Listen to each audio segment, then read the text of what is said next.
Have you ever made plans that just fell through?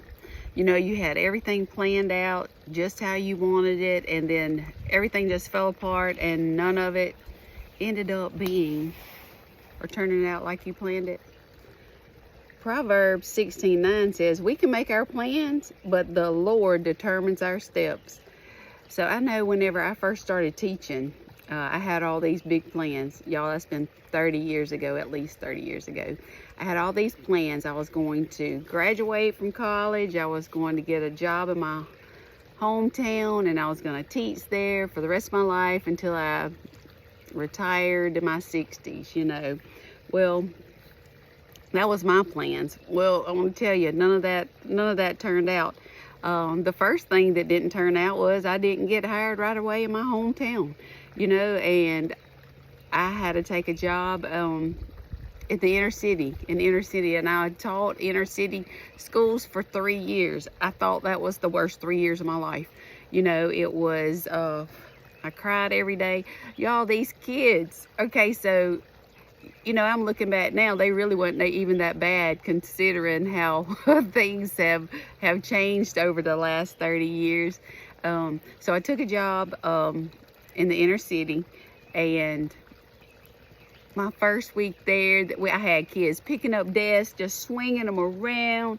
I had kids coming in telling me Justin's in the bathroom with a gun, you know, and then I just had to pray all the way down the hallway to see if Justin really had a gun. I remember this particular time. It's crazy how you can remember things so long ago. I got lots of stories to tell about my inner city. But anyway, so they said Justin's in the bathroom with a gun. So here I am, first year teacher, very young, 22, 23 years old, maybe 24. Very young, just started working, and I'm just going down the hall, you know, and I walk in the door, and I have no idea whether he's got a gun or not. Apparently, I was not very scared because I went on down there to check it out. Well, he ran away. When they found him later, they said that he told them that I told him to leave, which I didn't. But it never dawned on me until the last few years when I was telling that story to somebody that he probably actually did have a gun. You know, I could have gotten killed that day. I could, while I was in inner city, I could watch out my classroom window and watch drug deals going on all day long. You know, that was back before we had cell phones. It was the cordless phone. So I could watch this guy, we call him the Snake. I could watch him right outside my classroom window. He'd be on the porch. He'd be talking to somebody. A car drive up. He'd go to the car, take something, and then he'd be back, you know. So my plans, the plans that I had, certainly did not work out. But God had me there for a reason. It might not have been to help any of those children, but I had to grow a lot. In those 3 years that I was there, I grew really close to the Lord because I didn't have any other choice. You know, I had to pray all the way to school. When I was driving there, it took me probably 45 minutes to get to work, and I would literally be sick whenever I was driving past my local elementary school and I was not able to work there.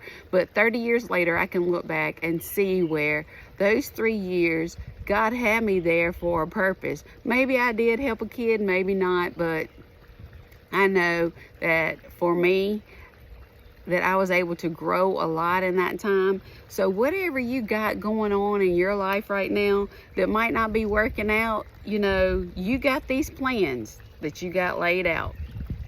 Well, they might be your plans, and it's good to have a plan.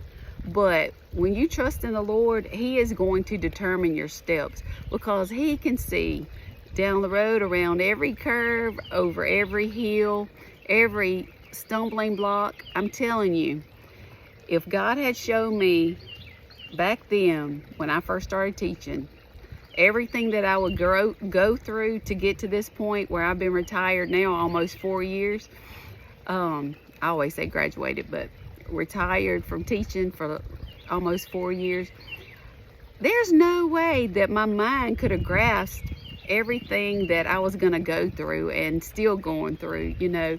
But He had a much greater plan for my life.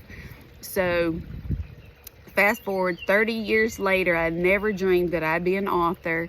And in June, I get the privilege to speak at my first ever early childhood conference. I have my own session time, and people will actually earn credits for listening to me speak. You know, I never would have dreamed that 30 years ago that would happen. But that's what happens when we let the Lord determine our steps. You know, we have our plans and we make our plans, but He determines our steps. So today my message is to you: when your plans fall apart, count it as joy that God's got bigger plans. He's got something bigger and better for you to do. Guys, I love y'all, but Jesus loves you more, and y'all have a great day. Look at this beautiful weather. I will be outside until it gets dark. I love you guys. Bye.